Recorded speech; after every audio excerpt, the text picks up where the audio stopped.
his family, Veronica, her two sisters, Peter's here, everybody's here. Joe's here, the sister. I'm here. And everyone's looking at me going, who the fuck is this bloke? Really? He just lobbed. Where is he? Who is he? Okay.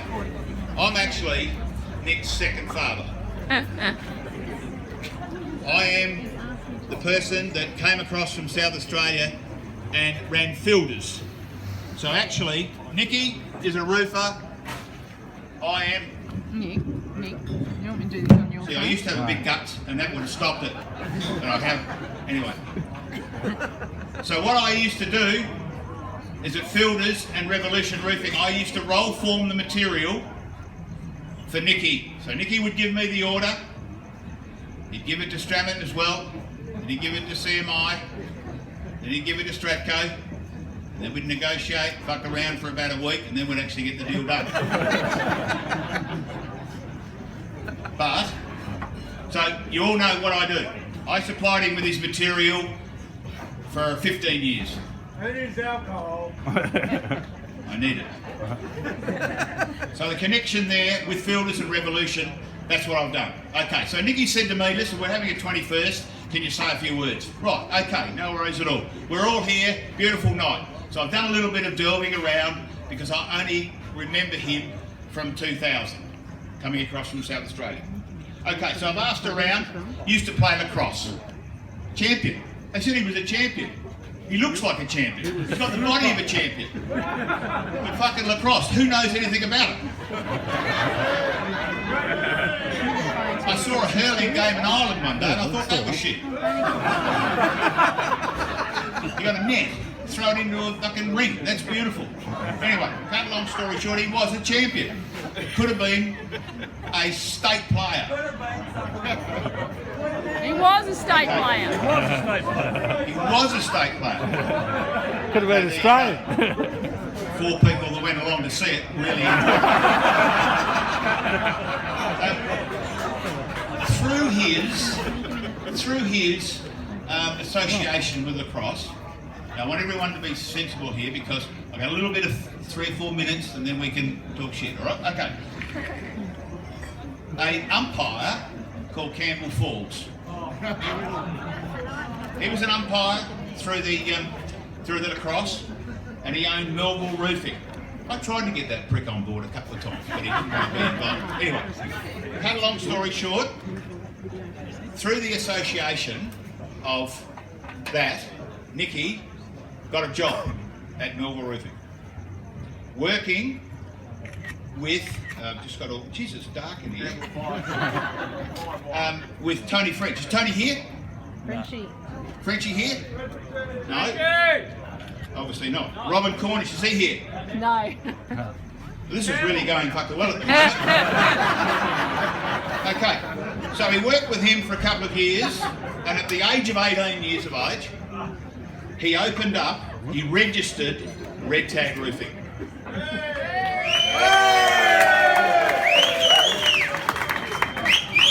I love that fucking habit, you know what I mean? Anyway, so what he did then, he opened up his first company on the 23rd of the 11th, 94, which was fantastic.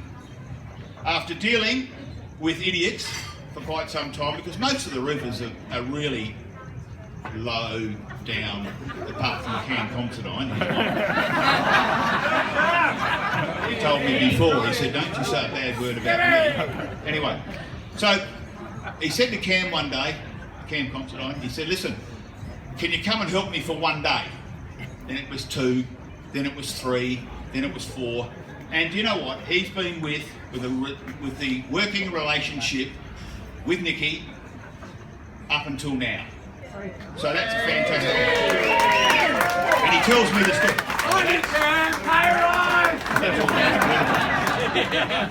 And he tells me a story that he was with Nicky one day. Nicky didn't have his licence, and he was driving a car, and he had Nick in between his legs. Now, Christ knows why he wanted to put him there. But anyway, he wanted to drive the car. Is this right, Nicky? Yeah. Is he talking shit? No, okay. So he was driving around. He came round the corner, and they all got tangled up. What Christ knows what they were doing, and ran into the back of a Mercedes. Is that right? So what did they do? They stopped, they went back, did they report it? Fucking no way. Pissed off. And to this day, the coppers are still trying to chase them. Okay, so moving on, through his lacrosse, he came across a bloke called Drew Summers. Is he here? Yeah! Where is he? Is that you, Drewy? Good boy. He credits a lot to you. APG, fantastic. So, through that, people that drifted away from there, opened their own businesses, a number of the builders and all that sort of stuff are here today. And, of course, Paul Sarah from Avern Homes. Is he here? Where is he? He built his house for 1.3 million. It was only worth 700,000. You pocketed 500,000. I supplied the roof. He hasn't paid you yet. Jesus. Okay, no worries. 1 hour for the year.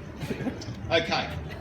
So, when he came to Fielders in 2002, he was brought across by Greg Harbour he was working for Insulco at the time. Greg's here tonight. Where are you, Greg? Greggy. Well done, son. He still works for Revolution now, don't you? He went from Fielders to Insulco to Fielders to Revolution. It must be a fucking good job just going around in a circle, is it? Okay. Anyway, so here's where I come in. Here's where I come in. If you're getting bored, just yell out, fuck off, and I'll go. Okay. So, when he's organising his deals, now we all know Nicky. I don't look at him as a client. I look at him as a friend, and it'll work out why. At the end of the day, he'd walk in and he'd say, and let's face it, when he started his business, Stratco were the only one that would give him credit. Stratco. They're trying to get back in, aren't they, Nicky? Yeah. Big time. Is there anyone from Stratco here? No. Can they piss off? Okay. Anyway, so when Nicky organised the deal, he'd come into me at my office at Osborne Park and he'd say, the price is $12.85. I said, no, that's $13.50. And he'd say, if you want my business, the price is $12.85. I'd say, done. Let's move on. And then he'd say, listen, because I'm a great entertainer. I love to go to the Broome Cup. I love to go to the Singapore Cup. I know to go to the Darwin Cup. If there were two dogs rooting, I'd get a story and I'd go there. And Nicky would be right beside me. Don't worry about that. And he'd be backing the white dog too. Listen, anyway, long story short, we actually were in Singapore when Mummify won the cup. The South Australian horse. It was just an unbelievable place. Grand finals. We used to have golf days. They used to cheat. They had the Fielders, the Revolution golf days. He'd turn up with Cam and all the boys. We'd say to them, listen, what's your handicap? Fuck all, let's get on and move it and they'd win it by 5 points. We'll get on the piss and we'd really have a nice time and I'll present them with a trophy. I remember we even went to the rugby. Now I reckon that's a bigger shit of a game as lacrosse. I've got no idea what they do in rugby, and I've got no idea what they do in lacrosse. So over we go to Wellington in New Zealand to watch a game of rugby. You got to be joking. We lobbed at 12:30 at night. Remember this, Nicky? We lobbed at 12:30 at night, and I said to Nicky, what's that noise? And he said, well, we better go and find out what that noise is. So we went down to the pub.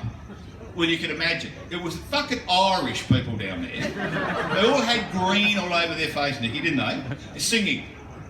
And we said, well, we won't paint our face, but we could probably sing a tune or two and we'll see them tomorrow. Well, they sang all night. We went to see the Irish-Welsh game at the Cape Tin the following day. They didn't stop. They didn't stop singing. They sang all the way out. They sang the whole bloody night. They got beaten. And when we were walking back into Wellington, I said to these green pricks, I said, listen, you got beaten. He said, did we? We fucking didn't know that. And then we saw the Australian game versus South African game, which was a fantastic one. Okay, so I just put down here, Nicky, the best price, He went everywhere with every prick, and he had a really good time on all of us. And he's still doing it. Still bloody doing it. Okay.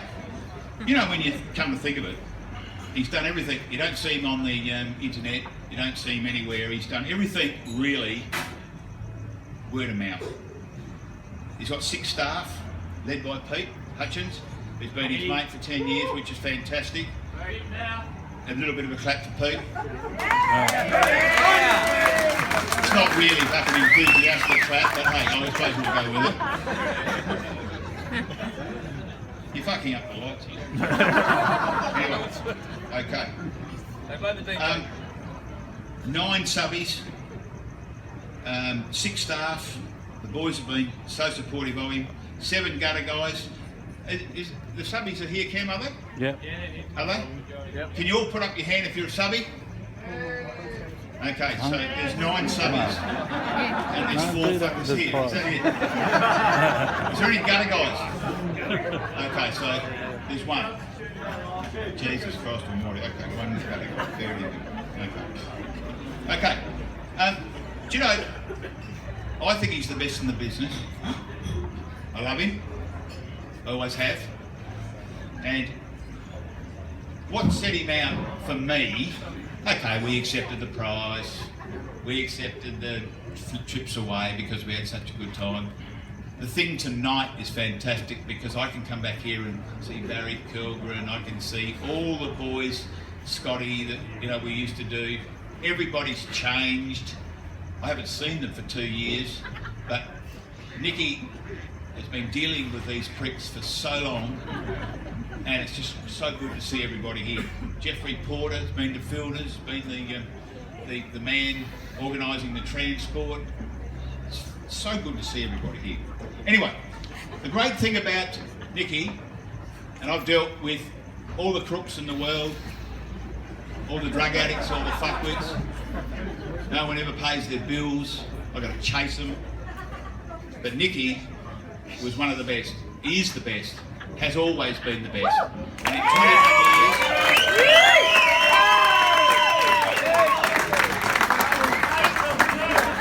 And the great thing about him is, if the bill was 150,000, he'd bring me in and say, you didn't deliver this, you didn't deliver that, you fucked that up, so I'm going to take 2,700 off of that, but I'm going to do this and I'm going to do that. Here, this is what you're going to get left. And I just thought, let's do the deal because he is such a fantastic bloke. He really is. In finishing, I want to mention his father Peter. I really do, because Pete's been, at the end of the day, he's been around the money the whole time. He's an advertising guru. And he's always been there. He's always been there. And when I say been there, whenever Nicky speaks, he always says, Dad's there. Never got too involved in the business. It's Red Tag Roofing. It's Nicky's business, and he's done such a great job with it, but his dad's always been there, and it's just been fantastic.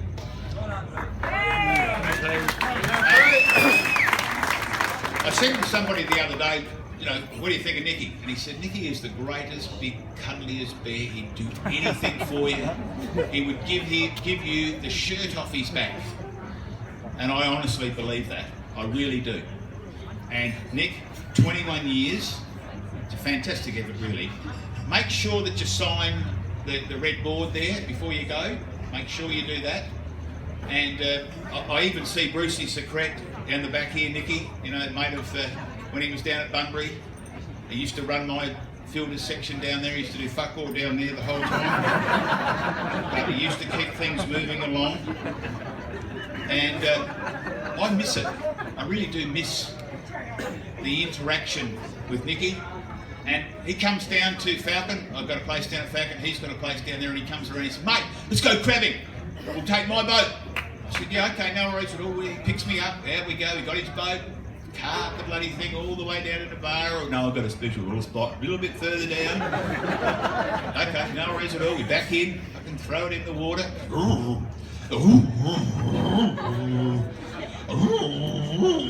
I said, it's fucking not going to start, Nick. No, he said, it's got to be a fuel problem. I said, mate, you're a fucking mechanic, you are.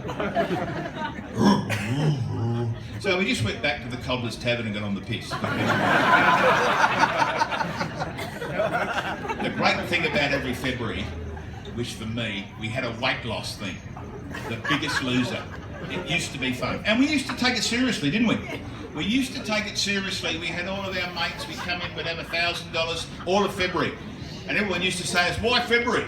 Well, it was the fucking shortest month, you know, the shortest days. So there we would, Nicky lost 16. Oh, he would come in every week, we'd have a weigh-in, we'd do this, we'd do that, and everything. And everyone would, it was just a fantastic February. By April 4, we'd put back all the fucking weight plus 2.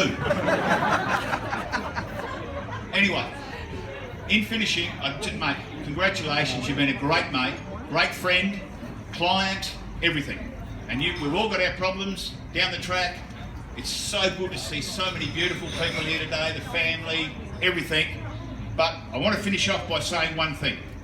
I do not miss 6:30 in the morning, looking at my phone, red tag roofing. Hello, Nicky, where the fuck is my gear? Mate, congratulations.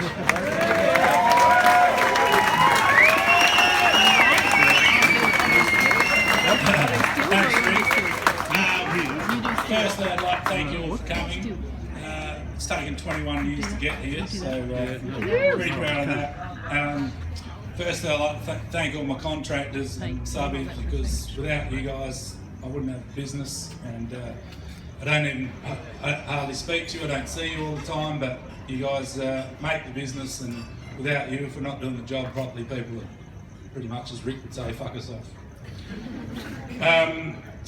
All my clients, builders, I've had, like, my builders have grown, like, from people leaving places. As Rick says, I don't have a website. I have some Chinese person from Hong Kong ringing me every week saying, oh, you need a website, you need a website. I said, no, I don't need a website.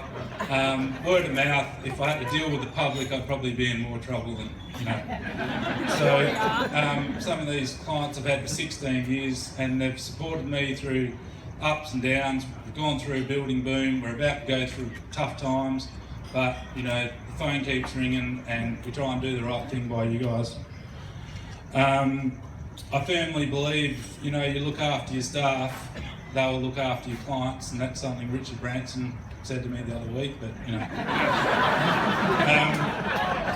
Also, I'd like to thank my suppliers. You know, without you guys, I wouldn't have been able to go to the AFL Grand Final. A lot of my mates go, how the fuck do you get away? How do you get all these deals? Like, what's wrong with the roofing industry? I sell $1 million worth of carpet, I can't even get a free lunch or a free dinner. But, you know, those guys, some of these suppliers, have become mates, they've become friends. We've done a lot of good things together. It's been fun. As I said, I think at the end of the day, our workmanship is what, you know, Hong Kong Taylor said to me and Rick once, cheap is not good, good is not cheap. And I still believe that's how we work. So I'd like to thank, you know, everybody for coming along. I've had a wonderful time building this business, and I've met lots of wonderful people, and I've had a great time. And there's one, you know, you meet all sorts of people in your lives, and you know, I've met thousands, you know, hundreds of people through this business, and it's been great fun. And again, I thank you all. The staff came from, you know, we only had one person 10 years ago, that was me. Now we've got 6, and obviously all the subbies and all that. It's been a wonderful ride, and I've enjoyed the whole lot. I thank Mum and Sister for coming over. And I think everyone enjoy the night, and we're just going to do the door prize and that. And we've got a couple of door prizes, and I'd like to get the staff to pull out one each that work for me in the office, so everyone can see who they are.